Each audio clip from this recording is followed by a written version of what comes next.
Good evening, good day, everybody, and welcome to episode 15 of Geostrategy with me, your host, AbhijitChavda. I hope everybody is doing great. I usually don't greet anybody on the Geopolitics Geostrategy live stream, but let me see who all is there on the live chat and let me greet you all.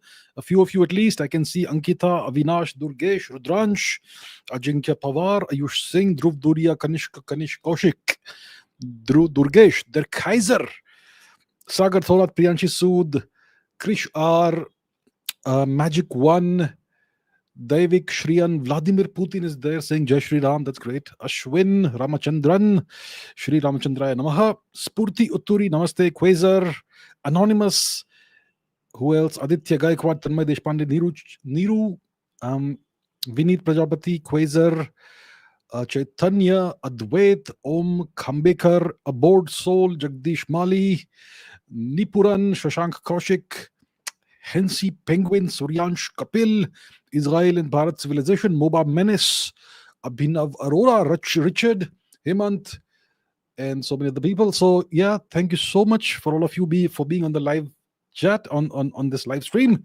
I appreciate that. Uh, Now, today is going to be a rather unstructured discussion. We're going to discuss the India US relationship, the tariffs that Mr. Trump and his administration have imposed on India, the additional tariffs that they are threatening, what India's response has been, what it should be. All of that we will discuss. I will have a bit of a presentation later on that we will go through to understand the structure of the tariffs and what its impact could be and what options India has, what leverage India has. We're going to discuss all of those things. So it's going to be more unstructured than the previous 14 episodes that we have done. So let us begin by reviewing what's happened thus far. So the India US relationship is pretty complicated, and well, the US says that India is one of America's closest strategic partners, yes, but the actions don't suggest that they value the partnership, the relationship with India that much. Trump, especially, has thrown the cat among the pigeons when it comes to the global economy, the world economy. He's imposing tariffs everywhere on all kinds of nations, and he's imposed 25% tariffs on India. So now let's take a look at what Trump has been saying of late and how it is relevant to us. Let me put some of this on the screen. So this social media post by Mr. Trump is from July 28th, and this is not about the India-US relationship, but it's something I have discussed. So he says that I just spoke to the acting Prime Minister of Thailand and Prime Minister of Cambodia. I'm pleased to announce that after the involvement of President Donald J. Trump, both countries have reached a ceasefire and peace. Congratulations. By ending this war, we have saved thousands of lives. I've instructed my trade team to restart negotiations on trade. I have now ended many wars in just 6 months. I am proud to be the president of peace. That's very nice, Mr. Trump, president of peace.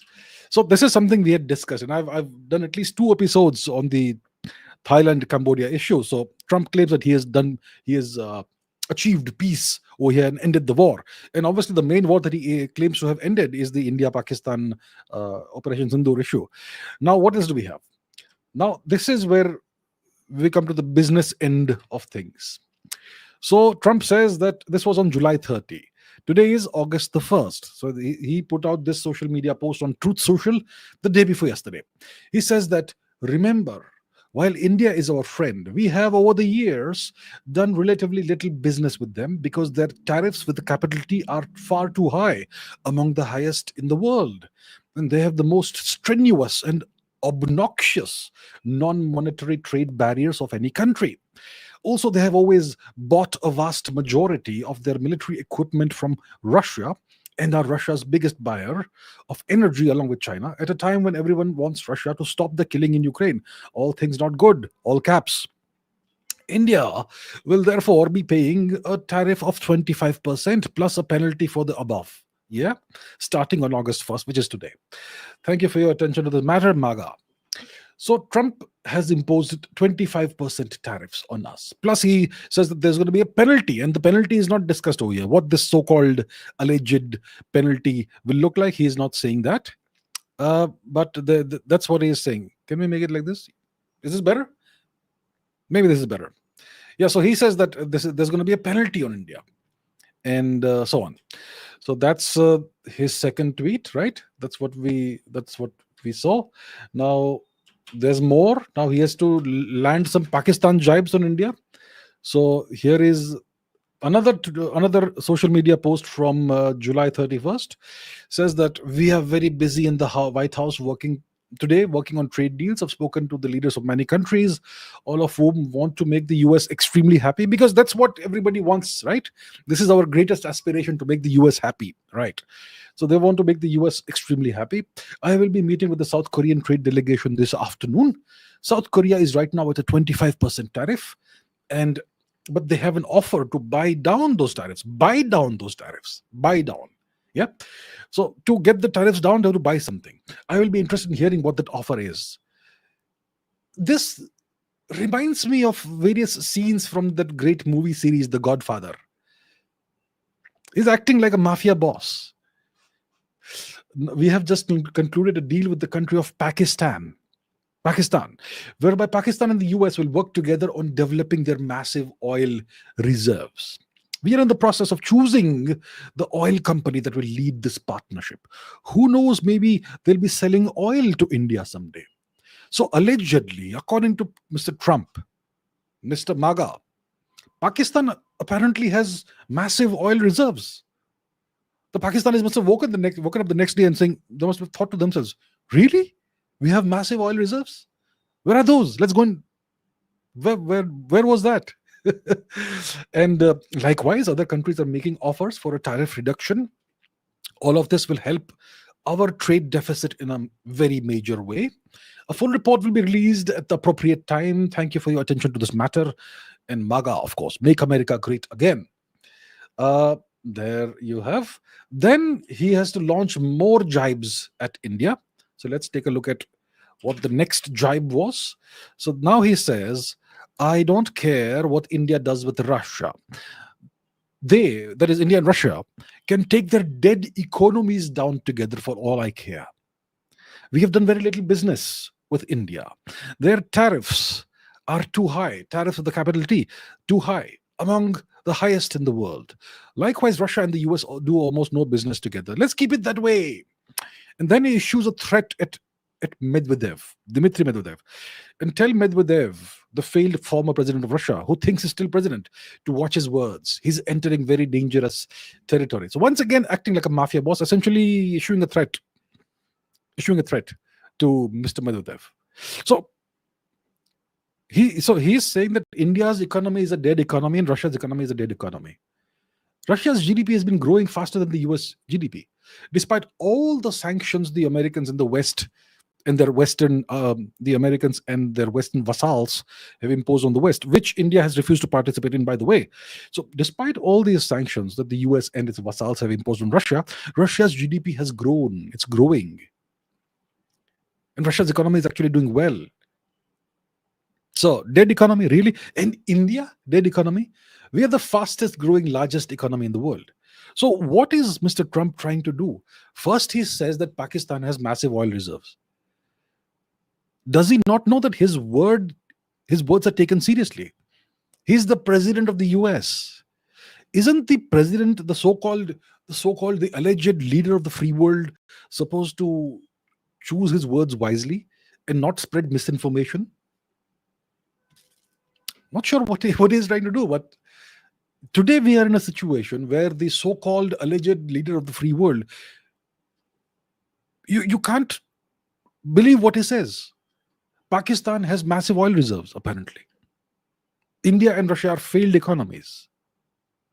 Now, what was he talking about when he was talking about Pakistan's alleged massive oil reserves? So, Mr. Trump is the president of the US, but he's also he's also the head of a very large business empire, the Trump business empire.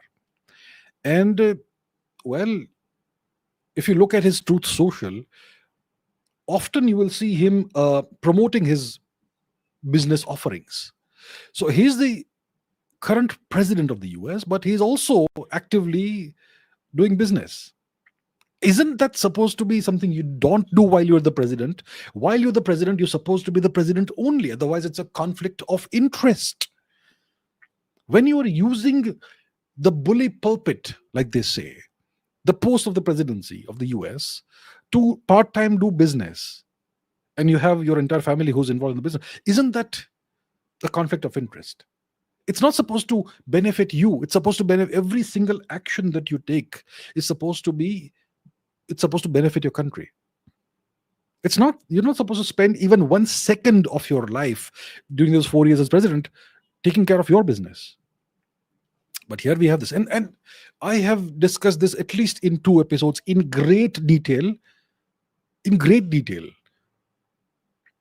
I've discussed what Mr. Trump's business empire and his special dealings with Pakistan.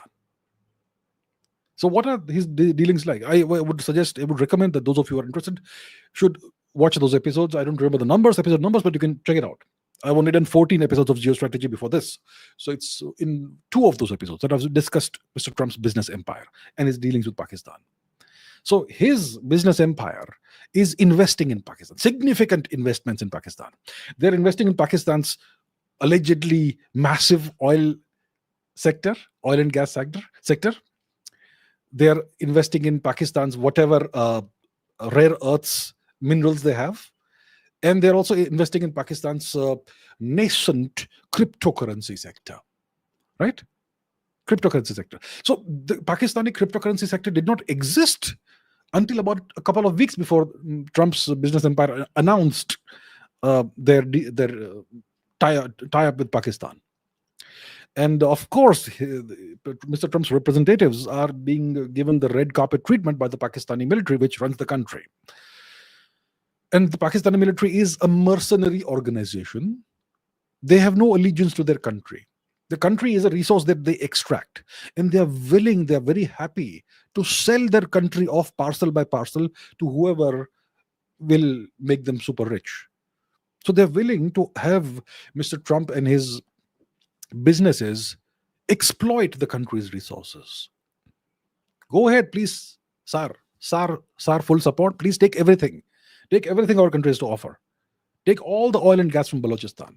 Take all the raw earth minerals. We have no use for them anyway. We just want to have our bank accounts in London or wherever they are. And our families are obviously outside Pakistan. So there we have it. So Mr. Trump, his great fondness. I mean, when he was president the last time between 2016 and 2020, he was complaining about Pakistan. He often complained about Pakistan that the US has given so much money to Pakistan, and what have we received in return? Pakistan has been a backstabber, essentially. I'm paraphrasing. So I'm seeing some I'm seeing some comments. A billion, gazillion, bazillion, trillion tons of oil reserves found in Pakistan. It's going to be the Pakistan century. Well, even if Pakistan may be, let's say, number 50 in the world in terms of oil reserves, but if Mr. Trump is able to extract all of that, well, he'll be very happy. He'll be very happy about that. You see? So that's the deal. That's why he is so bullish on Pakistan. And you know what? We'll discuss this later. He has imposed lower tariffs on Pakistan as compared to the tariffs imposed on India. Despite Pakistan having in the past been in bed, let's say, with China. And they still have dealings with China. Isn't China America's number one threat and rival and adversary? As said by Mr. Trump himself. So if China is your number one adversary, as you have yourself said, and Pakistan is still in bed with China, then aren't you supposed to treat Pakistan as the enemy and not India? But he's okay getting in bed with Pakistan, who is in bed with China. This is the deal with Mr. Trump. Yeah. So isn't this a massive conflict of interest? The president of the US engaging in private personal business ventures, spending time on that while being the president. He's supposed to spend his time looking after his country. Right? So, yeah, that's the thing. Now, here's the other thing. So he is very unhappy with India. I don't care what India does with Russia. They can take their dead economies down together, for all I care. Why is he so upset? Why is he so frustrated? This is frustration that you're seeing. This is not normal behavior. This is demented behavior, deranged behavior. What is this? What's happened? Did something happen between May 7 and May 10? Did something happen during Operation Sindoor that see? I'll tell you. Mr. Trump is the president of the US, but he has become president because he obviously made a deal somewhere. He kissed a ring somewhere. Like I had said, he would. He would only become president if he kisses the ring of the deep state. Now, for the deep state, Pakistan is super important. Even if Pakistan sometimes gets into bed with China or whoever else they get into bed with, the nation of Pakistan is super important for the deep state for counterbalancing India, for keeping India off balance as and when required on demand, right? So they are fine with it. They are fine with Mr. Trump being in bed with Pakistan. So then the question is, why is Trump so unhappy with India? Why is he so upset, and why is he putting out these deranged statements? What does it mean? It means that he has not got what he wanted from India. First of all, India must have done something between May 7 and May 10, Operation Sindoor. We hit 11 Pakistani air bases in about 20 minutes. The Noor Khan air base, it has now emerged, was a US operated airbase, which means you had US technicians and personnel over there. And apparently Pakistani generals and personnel are not even allowed in that airbase. So we ended up hitting what we thought was a Pakistani airbase, but which happened to be secretly a US airbase. So what happened there? Did something happen that has really upset the Americans? And Mr. Modi and the Indian government has said consistently that Trump had nothing to do with the ceasefire, the cessation of hostilities. And he keeps on claiming that he was the guy behind it. He made the ceasefire happen. And we have been saying consistently he was not involved. We are calling him a liar. He's upset. Then, like Mr. Vladimir Putin here is saying, Kirana Hills was hit. Yeah. So Kirana Hills is where the Pakistanis keep at least some of their nuclear warheads.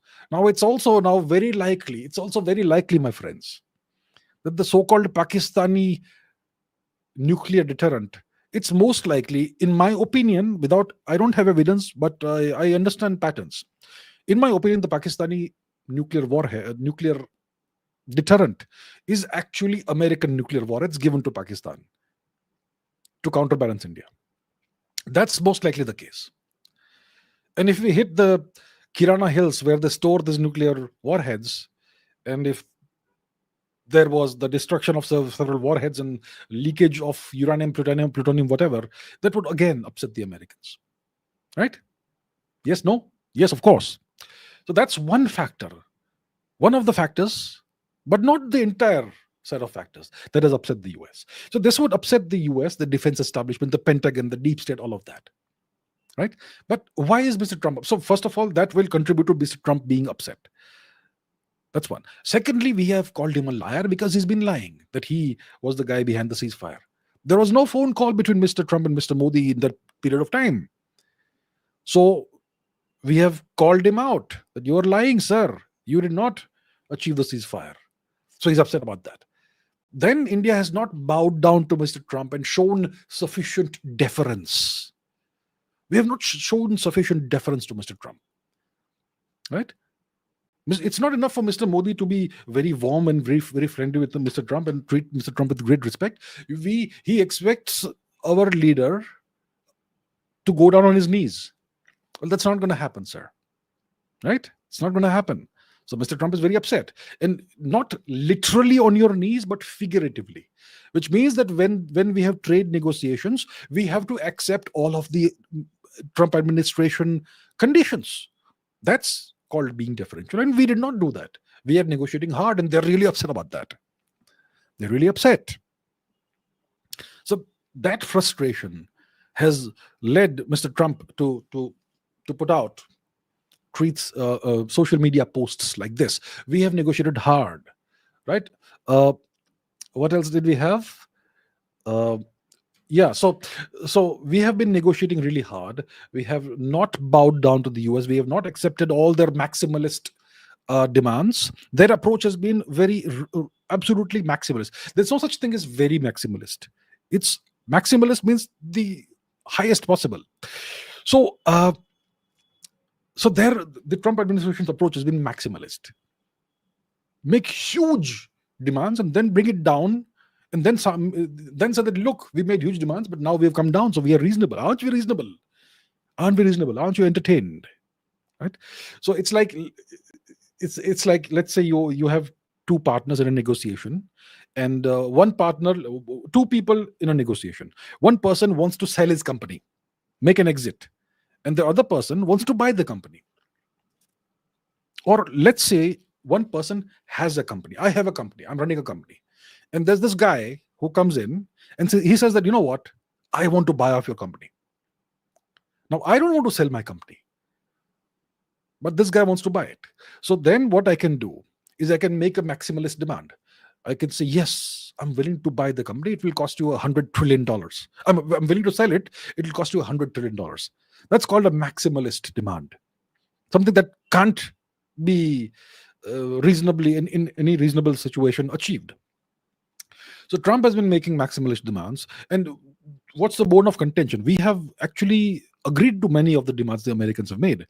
But what's the bone of contention? They want to dump their agricultural garbage into India. If you go to the US, what will you see? The world's most obese country, obesity ridden. If you had gone to the US in the 1950s, 60s, 70s, people were in good shape. Obesity was, well, very rare. Today, about 40% of Americans are obese. That's just the beginning. That's just the beginning of it. Yeah. Americans have ridiculous allergies. Shellfish allergy, peanut allergy. They have allergies to almost everything. Americans typically, the average American pops 10, 20, 30, I don't know how many pills a day. They're hooked on something or the other. There's a pill for everything.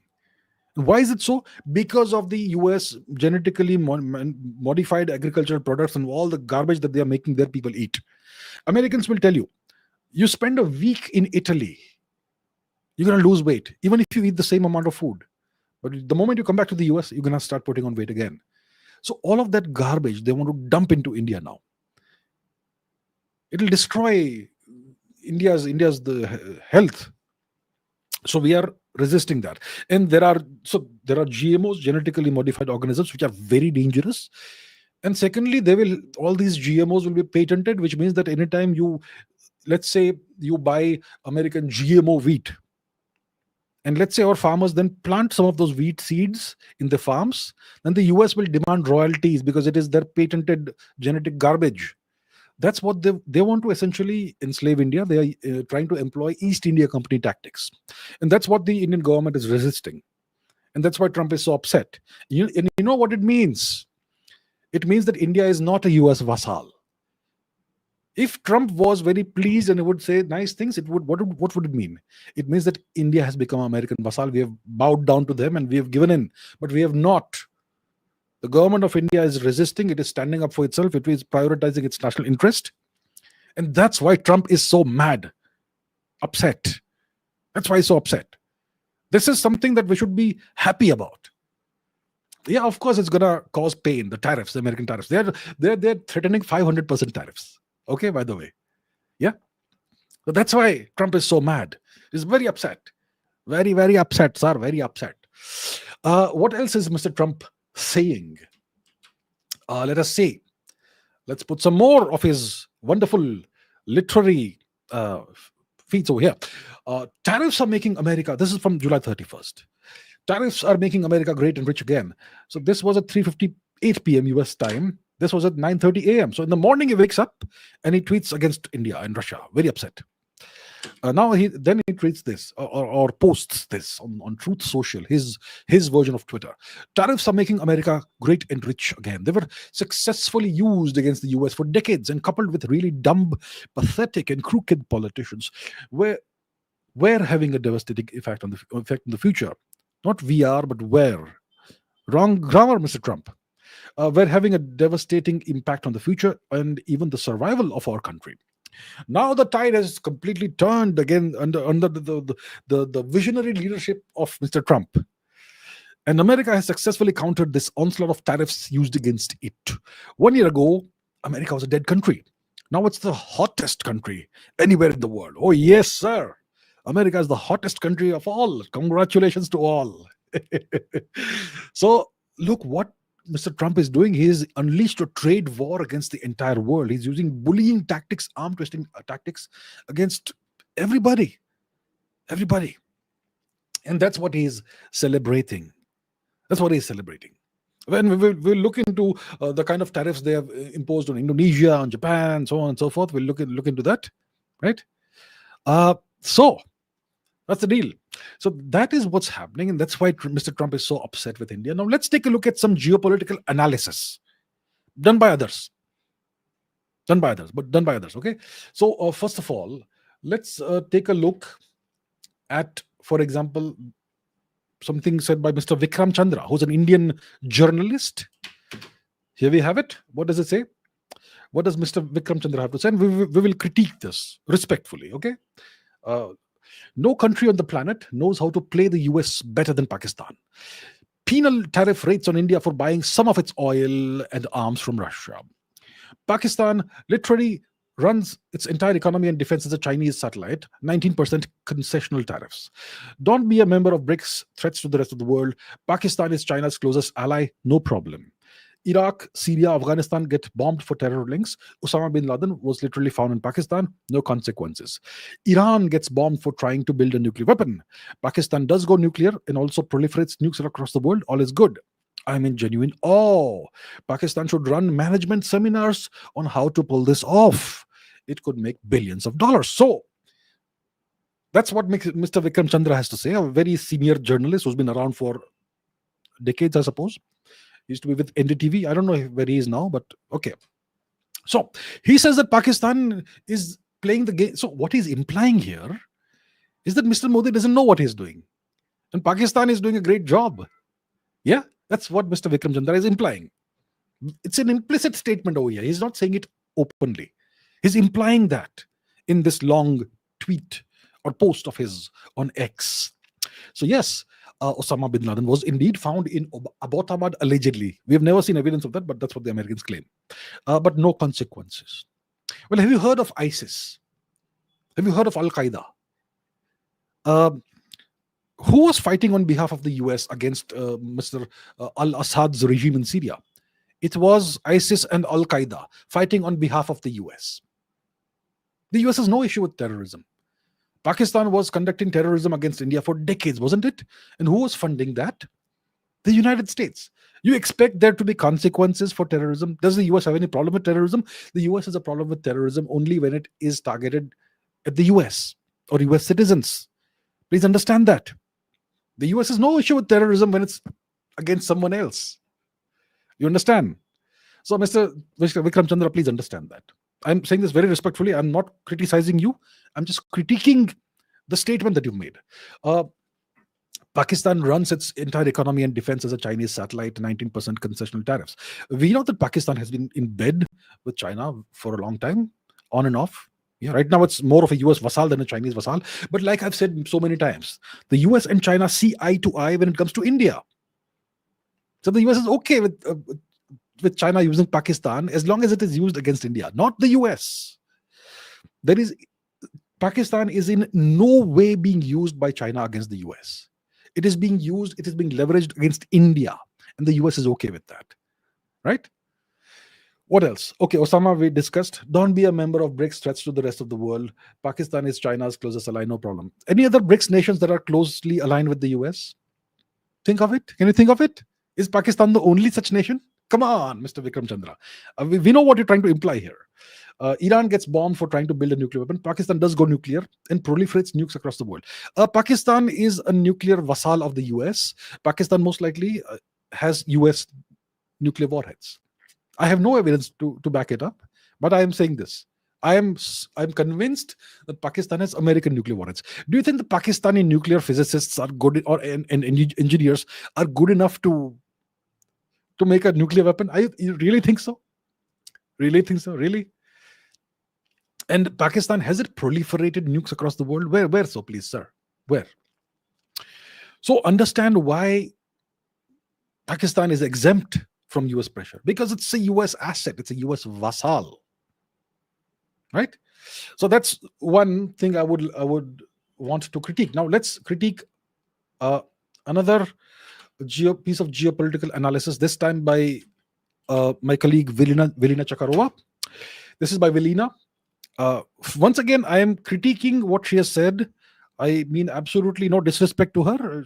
I'm on. She has been on my podcast a couple of times, and what see, please understand first of all, what she is saying is from a European perspective. It's from a Western perspective. But let's see what she has to say to understand that perspective. Okay, and then we can comment about that. So let's begin this somewhat. Yeah. Okay. Let's start from the beginning, from the top.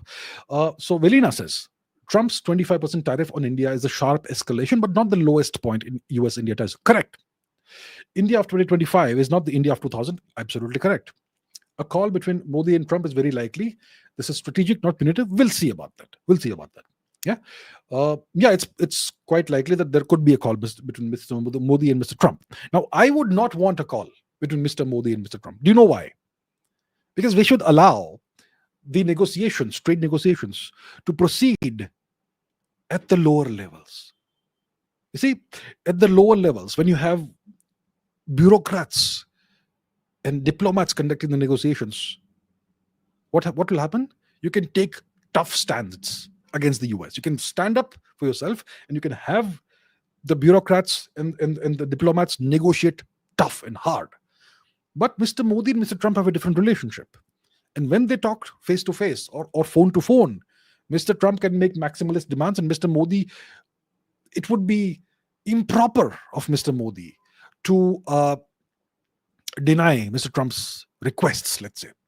So I would not want a negotiation call between Mr. Trump and Mr. Modi. I would want these negotiations to happen at the lower levels, at the level of Dr. Jaishankar at the highest level, not higher than that. But let's see. She's saying that a call between Mr. Modi and Mr. Trump is very likely. I think Mr. Trump would be pressing for a phone call. So she's right, probably right from that perspective, that Mr. Trump will be trying his best to pressurize Mr. Modi into talking on the phone, and then he can make the demands and get it done from the very top. Now, Trump wants two things, she says. Trigger geopolitical realignment via tariffs, and secondly, break India-Russia ties that have endured for many decades. Okay. On the first, there's room for maneuver. See, he's trying to trigger geopolitical realignment via tariffs. No question, he's trying to reconfigure the entire global order. The so-called rules-based world order is going to have new rules now. That's what he's trying to achieve. And secondly, the era of free trade is essentially over. That's what he's trying to achieve. So yeah, she's right about number one, and she's also right about number two. He wants to break India-Russia ties that have endured for many decades. Absolutely correct. On the first, which is trigger geopolitical realignment via tariffs, there is room for maneuver, she says. India is a vital hub for diversifying away from China. Apple is a case in point. A better deal is likely. A better for whom is the question. Tariffs could fall to 15% if India scales down Russian oil arms trade and boosts energy manufacturing and defense ties with the US. But see, tariffs could fall, she says, down to 15% if, and I don't disagree with what she's saying, if India scales down Russian oils and arms trade and boosts energy manufacturing and defense ties with the US. So what is that condition called? The condition that could trigger the fall of tariffs to 15%. It's called becoming a US vassal. Okay? Why the higher tariff compared to Japan? So the deal is that if India becomes a US vassal, okay, now tariffs will fall down to 15% instead of 25%, but you still pay 15% tariffs for the privilege of becoming a de facto full-fledged US vassal. Why the higher tariff compared to Japan, South Korea, and other Indo-Pacific nations? Oil, 45% of India's imports, BRICS role of India, and de-dollarization efforts. India has not ever supported de-dollarization officially or unofficially or implicitly. India has refused, any attempts to or any talk of a BRICS currency, for example. And BRICS, I mean, we have the right to be in any multilateral organization we want. The US has created all kinds of organizations. Do we have an issue with the US being part of NATO or whatever else? No. So that's our prerogative as a sovereign nation. And if the US has a problem with that, they can keep having the problem with that. But we're going to do what's best for our national interests. So Trump says this is an attack on the US dollar. We will not allow it. He was talking about BRICS and so on, not India. But yeah, okay. Behind the tariff pressure on India to press, behind the tariffs, according to Velina, is pressure on India to press Putin towards the Ukraine ceasefire. Trump believes that weakening Russia's war economy is the key to ending the war. So, on the one hand, you are having NATO hike up its the NATO nations, European NATO nations, to hike up their percentage of the GDP that goes towards defense from less than 2.5% to 5%, more than double it. Yeah. So, what signal, what message does it send to Russia and Mr. Putin? It's the signal it sends is that, you know what, the war is going to continue and Russia is under now threat because the whole of Europe is going to militarize. Do you think the war in Ukraine will end like that? They are sending all kinds of advanced military equipment to Ukraine now. The European nations, and obviously they are doing this at the behest of the US. The US is the real power in Western Europe. So the European nations are now sending more aid to Ukraine, sending advanced weaponry, long-range weapons, and so on. But we are supposed to believe that the US wants a ceasefire in Ukraine. Really? Really? You sure about that? So this is, I don't agree with this. Okay, respectfully, I disagree with what she has to say. This Trump believes whatever Trump claims to believe. Yeah, of course. Look, weakening Russia's war economy is the key to ending the war. That I agree. But will Russia allow that to happen? And is it good for India if Russia's economy or war economy or whatever is weakened? Is it good for India? Then we lose the one big powerful nation that's our let's say friend. I'll not use the word ally here because we don't have an alliance, but friend. If Russia, let's say, is defeated in the war of the Ukraine war, and it is, it ceases to be an important player, then India will have absolutely no friends left whatsoever. Is that good for India? So, do we really expect, does the US really expect that we will pressurize Putin to end the Ukraine war? Really?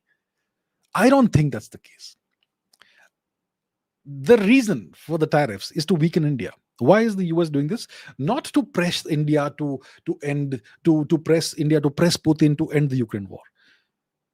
The reason why the US is applying all these different kinds of pressure points on India is because they fear that by a 2034 or 2035 or 2040 horizon, India could emerge as the next China. That is the reason why they're trying to curtail and clip India's wings. Okay, now, breaking the bifurcation trend may be harder. India-Russia ties are tighter than ever. Yes, India-China just normalized after years of tensions. We are kind of discussing normalization. We are kind of making small baby steps towards that direction. BRICS Plus is gaining ground, correct. So this isn't decoupling, it's a recalibration. India remains a key geopolitical bridge between the West and the Dragon Bear bloc. That's the Russia-China bloc. The cost of non-alignment has risen, but it also has the payoff for smart hedging. So she makes a lot of good points, but understand that it is not in our interest, it is not in India's interest, geopolitical interest, to have Russia lose the Ukraine war. And she is not saying that Russia should lose it. She is saying that Putin should be pressed, or the US wants India to press Putin towards the Ukraine ceasefire. So interesting analysis over here. But the point is that if Russia's economy and therefore war economy is weakened, that's bad for India. That is bad for India, because then the India-China rapprochement also won't happen, and so much more. There are so many second, third order, fourth order, nth order effects of that. So that is a piece of analysis by Velina. She's a great analyst. I would recommend you check her out. But her perspective, remember, is the Western perspective, and it's different from ours. Okay, what was that? Here we are. So that is what's going on. Now, there's one more thing that I would like to. Okay, let's go back there, and I would like to show this. Let's put this on the screen. So last week, if you remember, we discussed this. We discussed the EU imposing sanctions on an Indian oil refinery, Nayara. Right?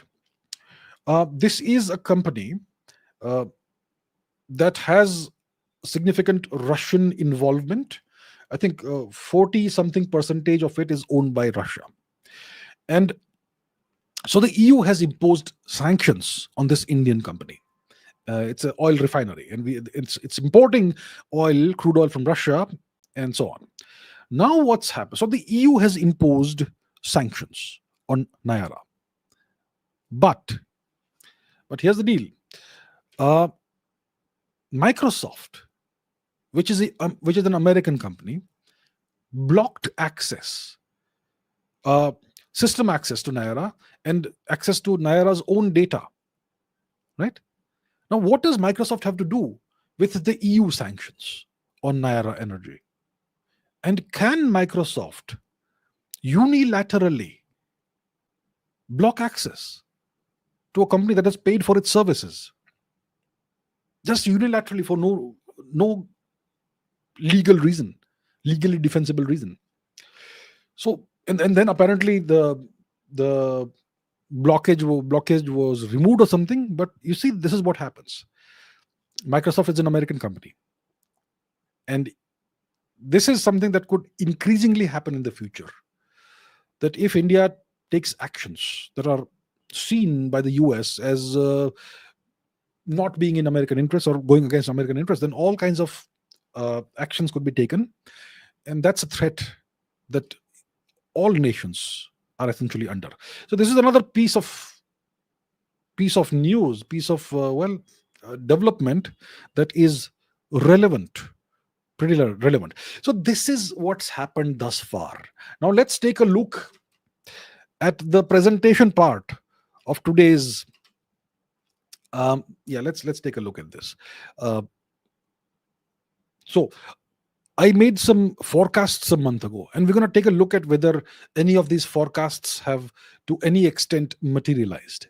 Any of the scenarios in the forecast have materialized in any way whatsoever. We'll take a look at that. Right. So the US tariff landscape. Let's analyze the policies first of all. So let's take a look at, before we look at the forecast and what happened to it, let's take a look at the current tariff rates. So the US has imposed currently temporary 30% tariffs on China for most goods, and there's a August 12 deadline for a new deal, and additional 40% tariff for transshipped products. India, Trump has imposed a blanket 25% tariff on all Indian imports effective today. Everything. Indonesia, 19% reciprocal tariff rate. So both nations will impose 19% tariffs on the other. The prior proposal was 29%, but now it is 19%, based on an agreement a few days ago. What else? Japan, 15%. They had threatened 25%, but now Japan is going to be facing 15% tariffs. And Japan, in exchange for a reduction in the tariffs, has to purchase about $500 billion worth of equipment and goods from the US. So it's like a vassal paying tribute to the overlord. South Korea, 15% again. European Union, EU, 15%. And you can see the details. The highest tariff rates are Brazil, 50%. And it excludes some sectors that are good for the US, like aircraft, energy, the aircraft as in Embraer, probably, energy, and orange juice. So apart from those sectors, everything else, 50% tariffs for Brazil. And Pakistan, 19%. So the Pakistanis were threatened that they would have to pay 29% tariffs, but now it's 19%, which matches Indonesia, Malaysia, and the Philippines. So Trump is imposing 25% tariffs on India, but 19% tariffs on Pakistan. He clearly has a bias towards Pakistan, clearly, right? So there you have it. Now let's talk about the US-India trade volume. Last year's figures. The total trade was $129.2 billion. That was the total volume of trade in goods between the two nations. The US exports were $41.8 billion, American goods exported to India. And the amount of American goods India imported was $87.4 billion. So that's a trade deficit in India's favor of about $45.7 billion. Now, we know that the Americans have imposed 25% tariffs on us. It comes into effect today, and it's going to have immediate and disruptive effects on the partnership, the trade relationship. So the US is India's largest export market. Okay, about 87 to 90 billion dollars in goods, depending on which year you're looking at. But the last year's figures were about 87 or something billion dollars. Um, this accounts for about 18% of India's total exports and about 2.2% of India's GDP. So India's trade relationship with the US, just the trade numbers, it's about 18% of India's exports, total exports, and about 2.2% of India's GDP. And the key affected sectors are electronics, pharmaceuticals, gems and jewelry, textiles, apparel, auto components. All of these will be severely affected. Indian smartphone exports. India is now the largest, manufacturer and exporter of probably Apple iPhone 16, possibly even 17, which is going to come up soon, right? So Indian smartphone exports could drop 12%, jewelry 15%, vehicles by 12%. And tariffs could slash Indian exports to the US by about 5 to $6 billion this year, about a 6.4% decline unless a trade deal is reached. What else do we have? So the tariffs, this tariff, 25% tariff, will make Indian goods costlier and less competitive in the US market. This will reduce India's trade surplus with the US, right? Which is about 45 point something billion dollars currently in India's favor. Uh, and this will come by shrinking India's sales to the US, not by boosting US exports. It will come by shrinking Indian sales to the US. And US imports will shift to alternative suppliers in Southeast Asia. So it will be bad for India. What's the economic growth impact for India of this? So, the new tariffs could shave 20 to 40 basis points from India's GDP growth in the coming year, which means that about 0.2 or 0.4% GDP will be reduced.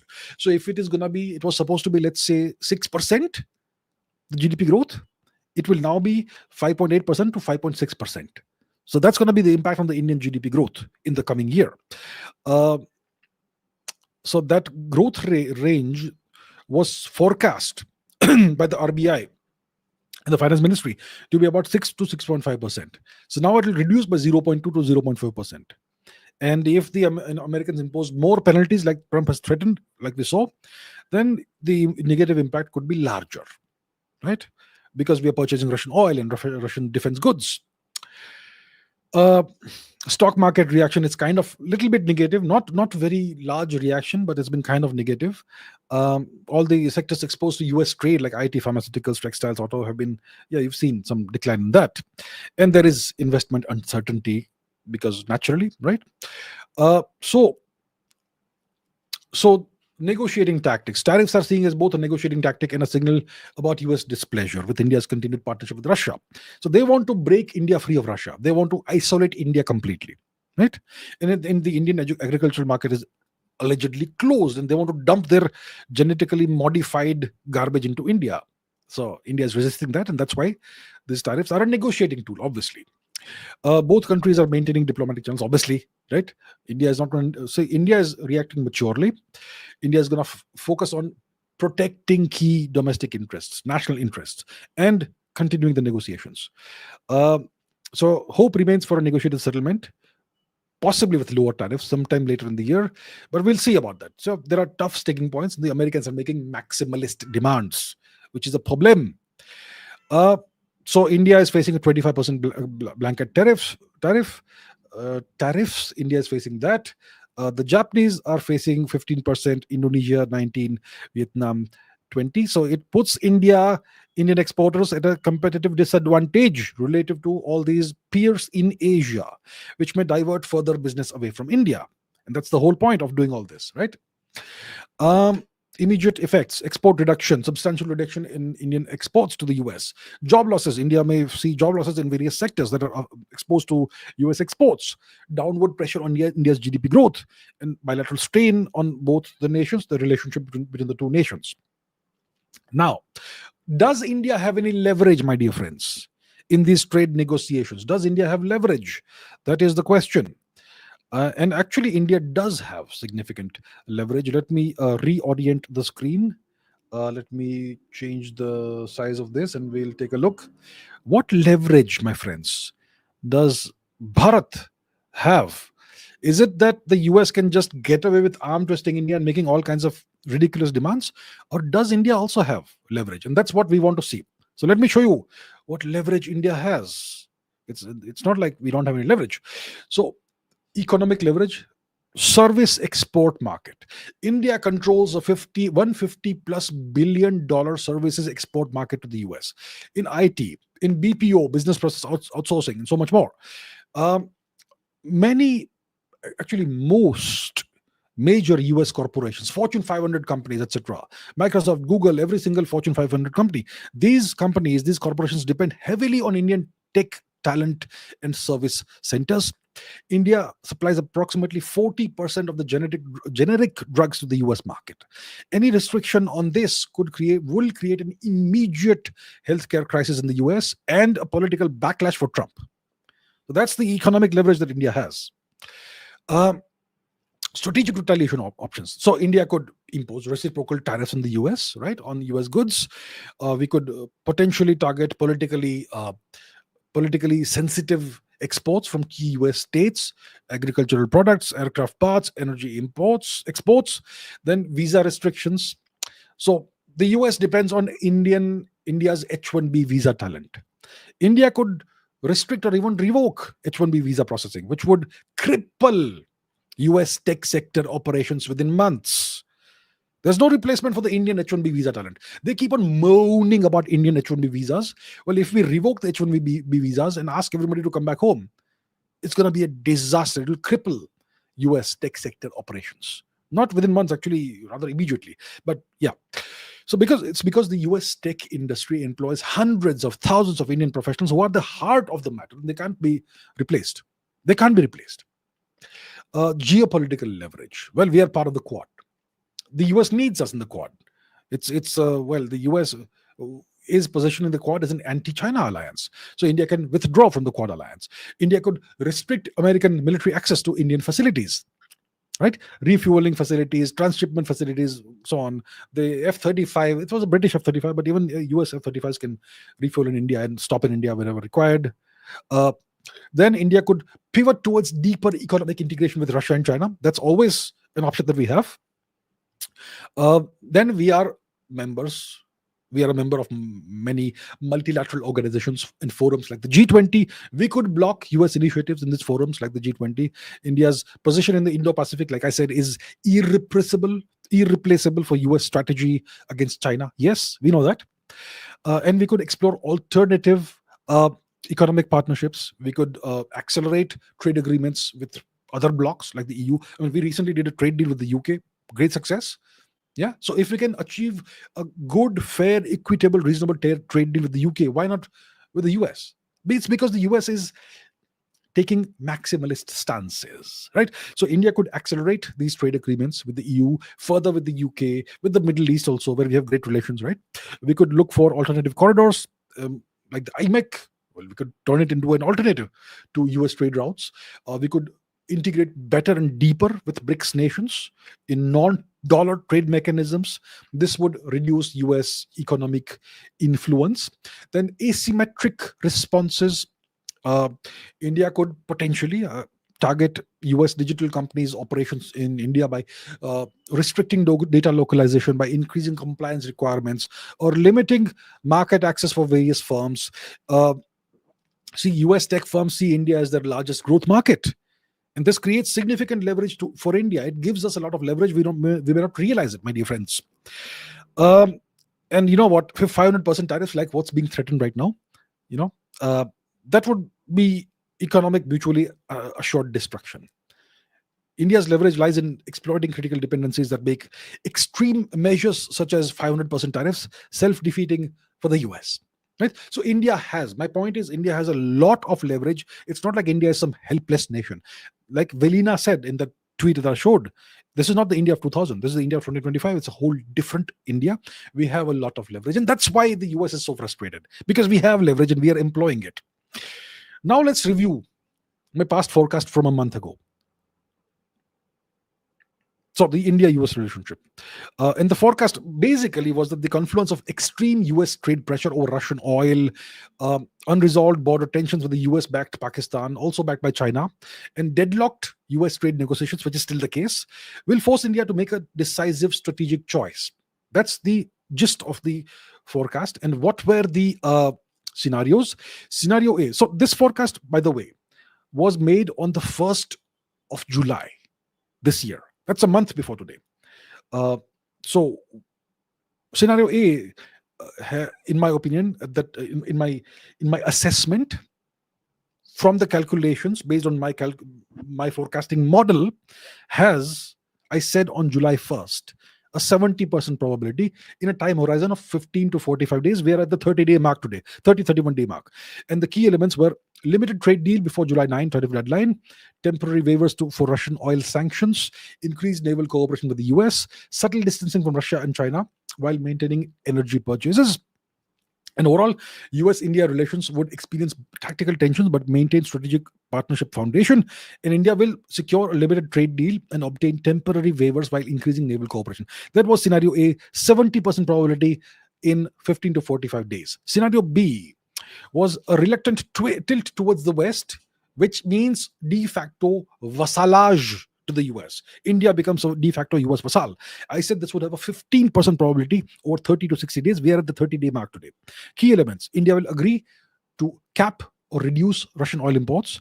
The US will drop tariff threats from India on India because they'll get what they want. There'll be a limited trade deal finalized by this time, and enhanced defense tech cooperation. So India will be faced with the threat of crippling 500% tariffs, and based on these, because of the threat, India will agree to cap or modestly reduce Russian oil imports in exchange for dropped tariff threats and enhanced cooperation. So that is essentially becoming a US vassal. Scenario C had a 10% probability in 30 to 90 days. We are at the 30-day mark. Implementation of economic measures against India by the US, right? Which is happening right now. We are seeing that happening. Reduced US-India defense cooperation. Okay. Accelerated partnerships with France, Russia, and India and Israel from India's perspective, and selective engagement will be maintained with the US by India. So Trump will implement economic measures against Indian companies and India overall, and significantly reduce US-India defense cooperation, which will force India to accelerate alternative partnerships. That is scenario C.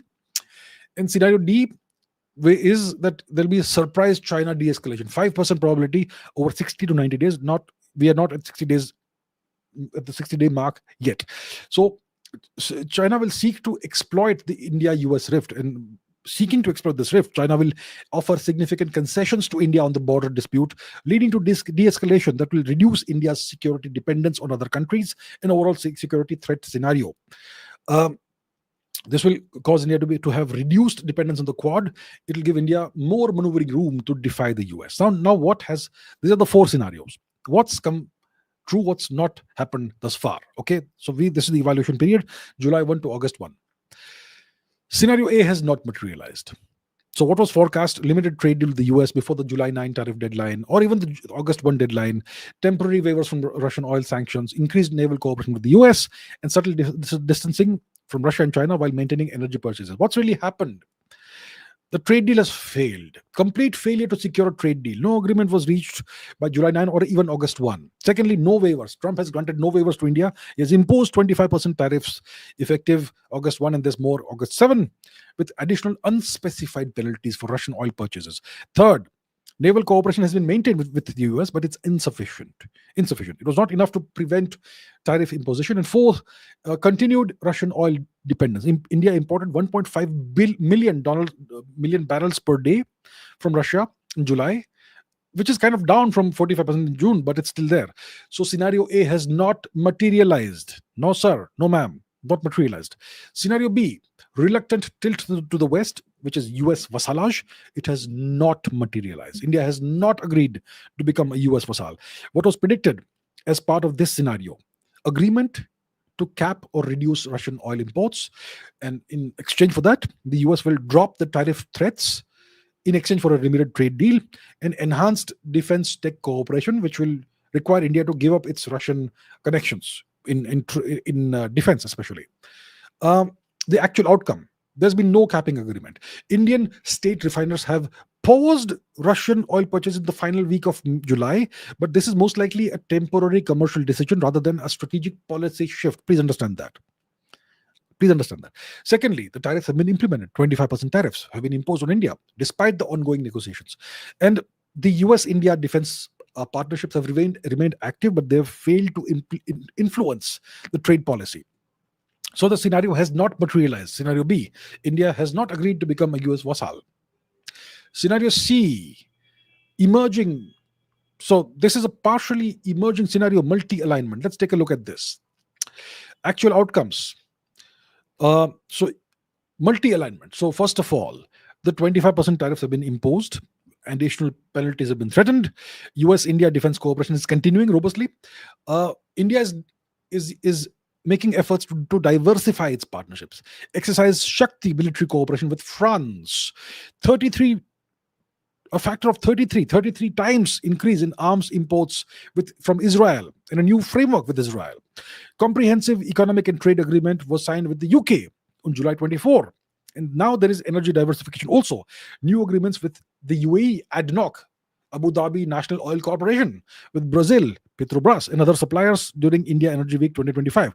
So this scenario is partially materializing. Scenario C. What about scenario D? Scenario D was a de-escalation with China. Well, there is limited materialization of that also.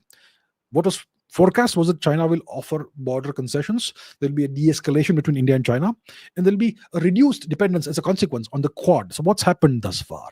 What's actually happened? There's been some border progress. India and China have reached agreements on patrolling arrangements in Depsang Plains, Demchok, etc., with gradual implementation of disengagement. That's in process. There is cautious engagement. There's the resumption of tourist visas and gradual normalization. Right? It's in process. It's in progress. India has maintained its active participation in Quad activities and in America's Indo-Pacific strategy. Right? So these border agreements and these moves with China, they appear to be tactical thus far. They are not transformative changes thus far. So there is limited progress that has occurred in scenario D, but without the dramatic strategic realignment that was forecast, which would be a full materialization of scenario D. So what are we seeing? What's the emerging reality? It's a hybrid scenario. A combination of scenarios C and D is emerging as the actual outcome thus far. There is simultaneous pressure and partnership in the US and India, that relationship. Trump has imposed tariffs on India, 25% tariffs, but he's maintaining that India is a friend. That's what he's claiming. And negotiations are continuing. Then India is accelerating its economic diversification. India has secured a major trade deal with the UK. It's expanding energy partnerships globally. India has maintained, obviously, its BRICS partner membership, and it's strengthening ties with France and Israel. Japan could be on the cards. We'll see about that. And there is tactical oil reduction from Russia thus far right now. It's market driven. It's not a policy driven decrease in Russian imports.